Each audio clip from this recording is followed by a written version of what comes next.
ನಮ್ಮ ಯಜಮಾನ್ರು ಅಂತ ಹಕ್ಕಿಂದ ಮಾತಾಡ್ತಾ ಇರೋದು ನೋಡಮ್ಮ. ಆಸ್ತಿ ಮೇಲೆ ಹಕ್ಕಿಲ್ಲ, ಮನೆ ಮೇಲೆ ಹಕ್ಕಿಲ್ಲ, ಆ ಮನೆ ಮೇಲೆ ನಿಂಗೆ ಹಕ್ಕಿರೋದು ಅಂತ ತಂಗಿ ಮಗಳಿಗೆ ಹೇಳ್ಕೊಟ್ಟು ಕಟ್ಕೊಂಡಿರೋನ್ನ ಉಟ್ಟು ಬಟ್ಟೆಯಲ್ಲಿ ಆಚೆ ಕಳ್ಸಿರೋ ಅಂತ ಧರ್ಮಪತ್ನಿ ಅಲ್ವಾ ನೀನು? ನಮ್ಮ ಯಜಮಾನ್ರು ಅನ್ನೋ ಹಕ್ಕು ನಿನ್ಗೆಲ್ಲಿದ್ಯೆ? ನಾಚಿಕೆ ಇರ್ಬೇಕು ಹಾಗ್ ಮಾತಾಡಕ್ಕೆ.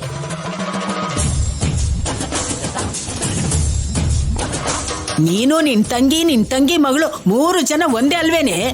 ದಡ ಸೇರದ್ಮೇಲೆ ದೋಣಿನ ಒದಿಯೋರು. 25 ವರ್ಷದ ಹಿಂದೆ ನನ್ ಮಗ ನಿಮ್ಮಪ್ಪನ್ ಮರ್ಯಾದೆನ ಕಾಪಾಡ್ದ. ಅನಾಥೆ ಆಗಿದ್ ನಿನ್ ಜವಾಬ್ದಾರಿನ ಅವನ್ ತಗೊಂಡ. ಅದೆಲ್ಲ ಮರ್ತ ಹೋಗ್ಬಿಟ್ಟಿಯಲ್ಲ? ಅಷ್ಟಕ್ಕೂ ನಿಮ್ಮಪ್ಪ ಕೊಟ್ಟಿರೋದ್ ಕಾಲ್ ಭಾಗ ಆದ್ರೆ ನನ್ ಮಗ ಅದನ್ನ 100 ಪಟ್ಟು ಮಾಡಿದನ್ ಕಣೆ. ಅವನ್ ಬೆವ್ರು ಸುರ್ಸಿ ಕಷ್ಟಪಟ್ಟು ಇಷ್ಟಿರ ಆಸ್ತಿನ ಅಷ್ಟು ಮಾಡಿದನ್ ಕಣೆ. ಆ ಆದ್ಯ ನೀನು ಸೇರ್ಕೊಂಡು ನನ್ ಮಗನ್ನ ನಮ್ಮನ್ನ ಬೀದಿ ಪಾಲ್ ಮಾಡ್ಬಿಟ್ಟಿಯಲ್ಲೇ. ನೀವು ಉದ್ಧಾರ ಆಗಲ್ಲ, ಹಾಳಾಗೋಗ್ತೀರಾ. ಅತ್ತೆ,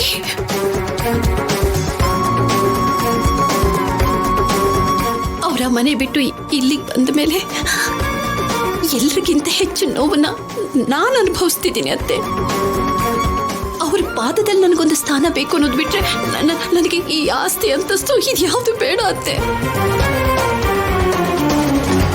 ಆದ್ಯ ನಾವಿಬ್ರು ದೂರ ಆಗ್ಬಾರ್ದು ಅಂತ ಬಾಯಿ ತಪ್ಪಿ ಒಂದು ಮಾತನ್ನ ಹೇಳಿದ್ದಕ್ಕೆ ಅವ್ರು ಮನೆ ಬಿಟ್ಟು ಬಂದ್ಬಿಟ್ರು. ನೋಡುದೇನಮ್ಮ ಇವಳು ನಾಟಕನ? ಹೊಟ್ಟೆ ತುಂಬಾ ವಿಷ ತುಂಬಿಕೊಂಡು ಆ ಆದ್ಯ ಆಡಿದ ಮಾತನ್ನ ಅಪ್ಪಿ ತಪ್ಪಿ ಆಡ್ಬಿಟ್ಲು ಅಂತ ಹೇಗ್ ಪರ ವಹಿಸ್ಕೋತಾ ಇದ್ದಾಳೆ. ಹಾಗೆ ವಹಿಸ್ಕೊಂಡ್ ಬಂದಿದ್ದಕ್ಕೆ ಅವಳ ಪರ ನಿಂತಿದ್ದಾಳೆ. ಇಲ್ಲ ಅಂದ್ರೆ ಅವತ್ತೇ ನನ್ ಮಗನ ಹಿಂದೆ ಬರ್ತಿದ್ಲು.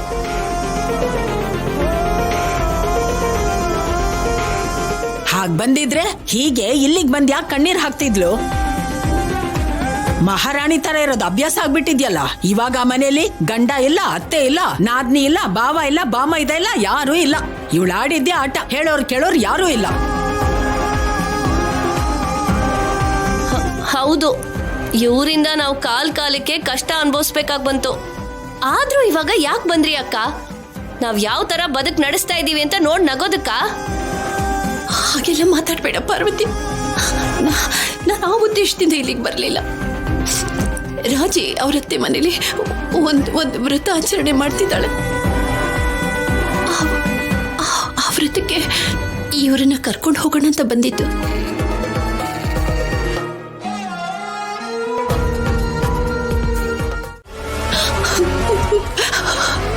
ರಾಜಿ ನಿಮ್ಮ ಮೇಲಿರೋ ಭಯದಿಂದಾಗ್ಲಿ ಅಥವಾ ನಿಮ್ಮ ಮೇಲಿರೋ ಭಕ್ತಿಯಿಂದಾಗ್ಲಿ ಅವಳು ಕರೀತಿಲ್ಲ ರೀ. ಅಪ್ಪ ಅಮ್ಮನಾಗಿ ನಾವು ಆ ವ್ರತದಲ್ಲಿ ಇರಬೇಕು ಅಂತ ಕರೀತಿದ್ದಾಳಷ್ಟೆ.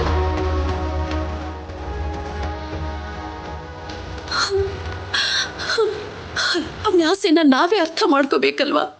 ಹೆತ್ತವರಾಗಿ ನಾವು ಅರ್ಥ ಮಾಡ್ಕೊಳ್ತಿದ್ರೆ ಹೇಗೆ ಹೇಳಿ?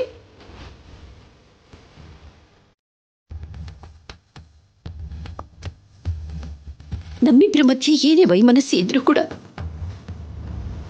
ರಾಜಿ ವಿಷಯದಲ್ಲಿ ಇದನ್ನೆಲ್ಲ ನಾವು ಪಕ್ಕಕ್ಕಿಟ್ಟು ನೋಡ್ಬೇಕಲ್ವಾ?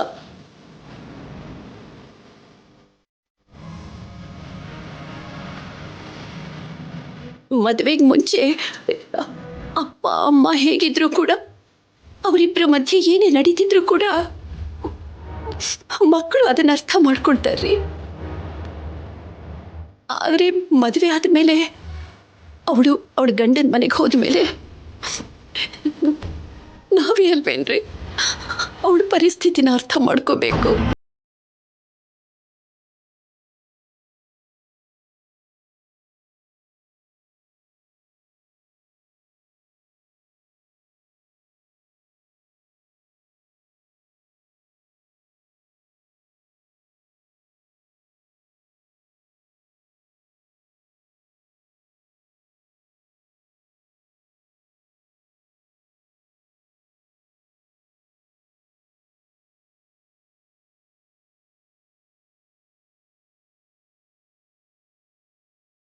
ಬಿಟ್ಟು ಅರ್ಥ ಮಾಡ್ಕೊಳ್ಳಿ.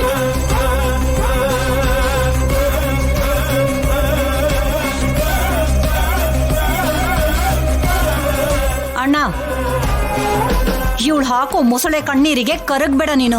ಸಮಯಕ್ಕೆ ತಕ್ಕ ಹಾಗತ್ತು ನಿನ್ ಕೈಲಿ ಕೆಲಸ ಮಾಡಿಸ್ಕೊಳ್ಳೋದು ಅಭ್ಯಾಸ ಆಗೋಗಿದೆ.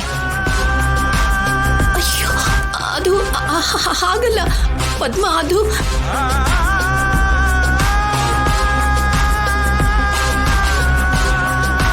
ಆವತ್ತು ಮಂಟಪದಲ್ಲೂ ಕೂಡ ಹೀಗೆ ಮೊಸಳೆ ಕಣ್ಣೀರ್ ಹಾಕಿ ಕನ್ಯಾದಾನ ಕೂರಿಸ್ಕೊಂಡ್ಲು. ಆ ವ್ರತಕ್ ಬರಲ್ಲ ಅಂತ ಹೇಳಿ ಕುತ್ತಿಗೆ ಹಿಡಿದು ಆಚೆ ಹಾಕೋಣ.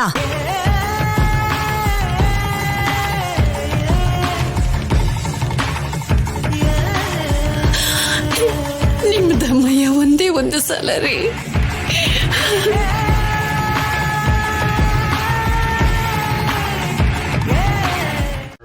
ಅಮ್ಮ, ಈ ಜಾನಕಿ ಮಾಮೂಲಿ ಅಲ್ಲಮ್ಮ.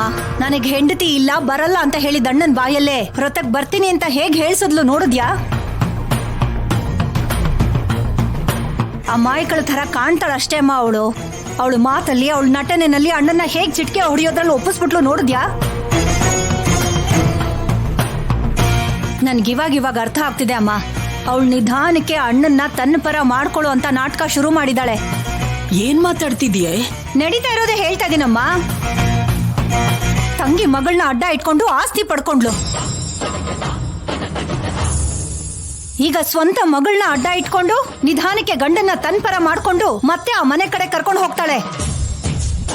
ಆ ಆದ್ಯ ನನ್ ಮಗನ ನನ್ನಿಂದ ದೂರ ಮಾಡ್ದ ಹಾಗೆ ಈ ಜಾನಕಿ ನಿನ್ನಿಂದ ನಿನ್ ಮಗನ್ನ ದೂರ ಮಾಡ್ತಾಳಮ್ಮ. ಇದನ್ನೆಲ್ಲ ನೋಡ್ತಾ ಇದ್ರೆ ಇದ್ಯಾವುದೋ ಆಕಸ್ಮಿಕವಾಗಿ ನಡೆದಿರೋದಲ್ಲ ಅನ್ನಿಸ್ತಿದೆ.